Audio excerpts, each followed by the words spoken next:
ओम शांति। आज प्यारे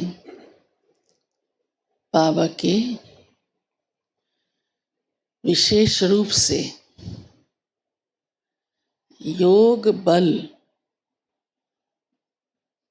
का महत्व बहुत ज़्यादा है। योग बल क्या है, कितनी ताकत रखता है, इस पर बहुत अच्छी तरह हम बच्चों को समझाया है। बाबा कहते हैं योग बल से ही ये सारी सृष्टि पावन बनती है। इतनी गंदी दुनिया, तमो प्रधान, आत्मा भी गंदी और शरीर भी गंदे, प्रकृति भी गंदी, सब कुछ, सोच भी गंदा, वैसी भी गंदगी प्रकृति की भी। भगवान आकर सारी दुनिया बदलता और इतना बड़ा ठेका उठाता है इस सारी सृष्टि को पावन करने का, जबकि वैसे किसी आत्मा को आप कहो तो कहना भी नहीं मानती है ना। आज अन्य कितने समाज की सुधारने की स्कीम चलती है, गवर्नमेंट चलाती है, फिर क्या रिजल्ट आती है? हाँ, देख ही रहे हो, सुनते ही हो। नशा मुक्ति का कितना, फिर भी आखिर ब्रह्मा कुमारी इसके साथ उन्होंने MOU किया कि तुम लोग कर सकते हो ये, क्योंकि हमारे पास तो लाखों लाखों नशा मुक्त है, हर एज का व्यक्ति, हर एज का। आज बाबा ने विशेष योग बल की ऐसी बात सुनाई है। एक तो सारी सृष्टि पावन होती है, दूसरी बात बाबा ने कहा है कि आप योग बल से युक्ति से चल सकते हो। सोचना इस पर, क्योंकि योग बल आत्मा की शक्ति को बढ़ाता है, आत्मा को क्लियर सतो प्रधान बनाता है, तो सूझबूझ बढ़ जाती है, बहुत बढ़ जाती है। वो प्रमाण आप संस्था का देख ही रहे हो, देख रहे हो ना। नहीं तो अक्सर करके संस्थाएं इतना लंबा चल ही नहीं पाती हैं, और बिना खिटखिट, भगवान की ये कमाल किस आधार से भगवान ने पहला ही हम सबको पावन बनने का मंत्र दिया, और इसीलिए उसकी भी महिमा यही गाते हैं, वो पतित पावन है। लेकिन पावन बनना कैसे तो कोई जानता नहीं है, वो कब पावन आकर बनाता है और कैसे बनाता है जानते ही नहीं, और अगर जानकारी देते हैं तो मानते ही नहीं। हाँ, तभी तो खिसक जाते हैं ना। देखो, उनको पता है ब्रह्मा कुमारी इसका पहला असूल है, पवित्र बनना। साथ ही बाबा कहते हैं कर्म इंद्रियां वश में हो जाती हैं योग बल से। इस योग में इतनी ताकत है कि हमारी सारी कर्म इंद्रियां कंट्रोल हो जाती हैं। अन्य कितने भी संसार में लोग साधन अपनाते हैं, चाहे योगा भी करते हैं, पर योगा करने के बाद ही देखो तो क्रोध कर रहे होते हैं, मार धाड़ कर रहे होते हैं। अन्य सारी बातें भी वैसी की वैसी ही होती हैं, कोई परिवर्तन नहीं आता, बढ़ भी जाती हैं। हाँ, फिजिकली फ़ायदा हो जाता है, ठीक है, ऑक्सीजन अच्छी मिल गई, और भी कई बातें हो गई, थोड़ी देर मन एकांत में भी चला गया, लेकिन प्रैक्टिकली लाइफ में फॉर एवर क्या होता है? परंतु बाबा ने हम बच्चों को, योग की तो वैसे लौकिक दुनिया में भी महिमा गाते हैं। योगी बड़े परमारथी, शीतल जिनके अंग, तपत बुझाए औरन की, देकर अपना संग। कितनी बड़ी महिमा ये, अपनी तो बुझाई दी, शांति आ गई, औरों को भी अपने संग से ऐसा बना लेते हैं, और उसके आप सब अनुभवी हो ना, सब अनुभवी, सब भी, खुद के लिए भी और औरों की सेवा करते हो उससे भी अनुभवी हो। साथ ही बाबा ने कहा भोजन का भी शुद्धिकरण हो जाता है। बाबा की याद में स्वीकार करो बस। उस समय कितनी मुझे बाबा की याद रहती है, भोजन खाते समय और बनाते समय भी, ये बड़ा मायने रखता है।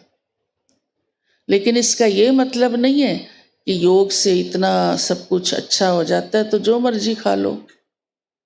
एक बार किसी ने दादी जानकी को प्रश्न किया, क्योंकि कहीं भी जाते हैं तो लोग ऑफर करते हैं ना, आगे आ भगत तो करेंगे ना। कहा अच्छा और कुछ नहीं, सिर्फ थोड़ी सी चाय पी लो। दादी ने कहा नहीं। कहा क्यों, आप तो इतनी योगी आत्मा हो, औरों के भी पाप काट लेती हो, तो ये चाय का असर आपके ऊपर थोड़ा होगा। आप अपनी शक्ति को इस्तेमाल करो, इतनी जमा किया योग बल। राइट बोला ना उस भाई ने। दादी ने कहा कि मेरे पास योग बल है, मुझे मालूम है, और योग बल से मैं बहुत कार्य सुधारती हूँ, अपने संस्कार भी सुधारती हूँ। लेकिन मैं उस योग बल की शक्ति को इसमें नहीं यूज करना चाहती। वो किस काम आएगी? चाय पीने के लिए।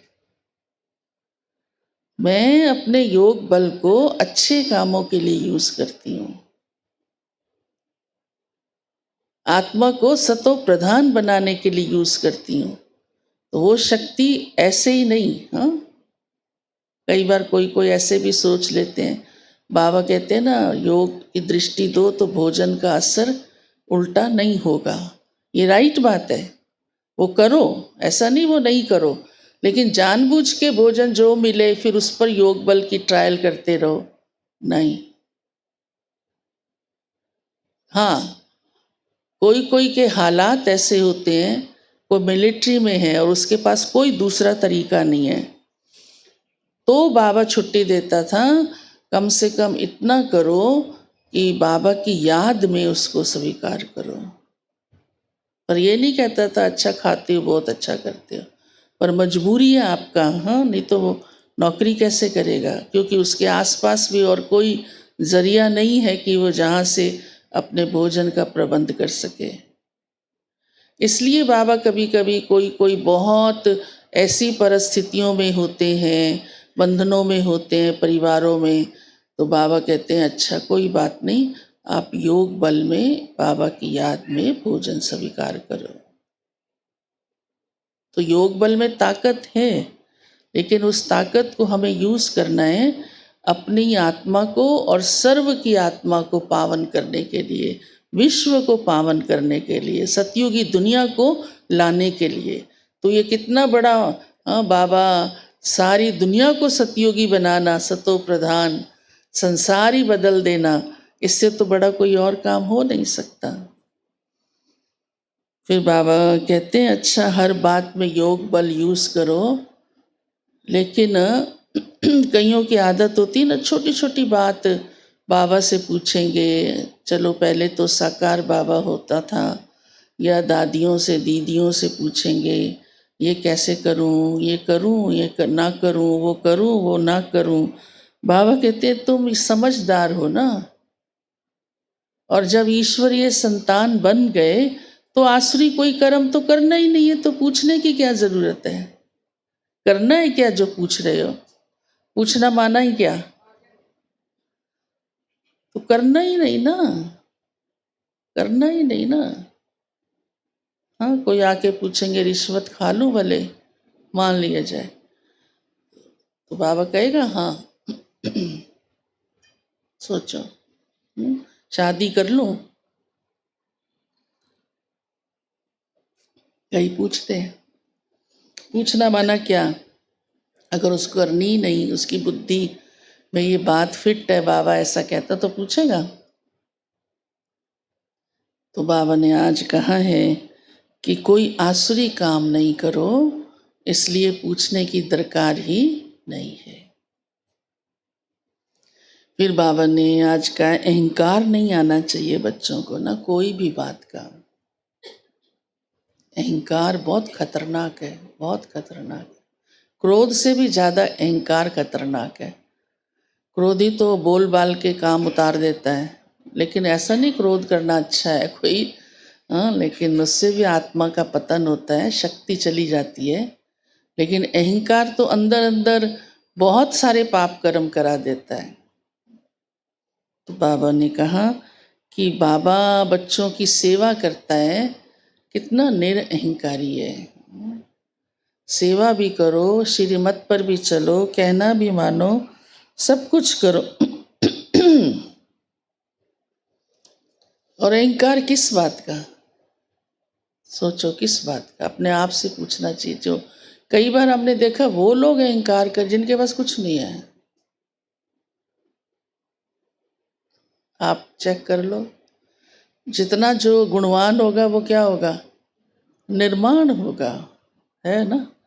सूखा पेड़ सीधा अकड़ा रहता है और फलों वाला पेड़ तो खुद ही झुक जाता है, उसे झुकाना नहीं पड़ता। ठीक है। तो बाबा ने कहा सबसे ऊंचते ऊंच बाप मिला है, सबसे ऊंचते ऊंच पति मिला है, उस पर बलिहार जाओ, नौछावर जाओ। एक जन्म तो कितना भाग्य का है कि कितनी खुशी होती है कि हम भगवान पर न्यौछावर जा रहे हैं। आत्माओं पर तो हर जन्म जाते ही रहे ना। हाँ, बच्चों पर न्यौछावर, पति पर, हाँ, संबंधों पर, जहाँ जिसकी अटैचमेंट है उसके पीछे बुद्धि भी काम नहीं करती कई बार कि ये बेमर्यादित हो रहा है सब कुछ। परंतु बाबा कहते हैं बाप पर कुर्बान जाएंगे तो सब कुछ अपने आप ही ठीक हो जाएगा।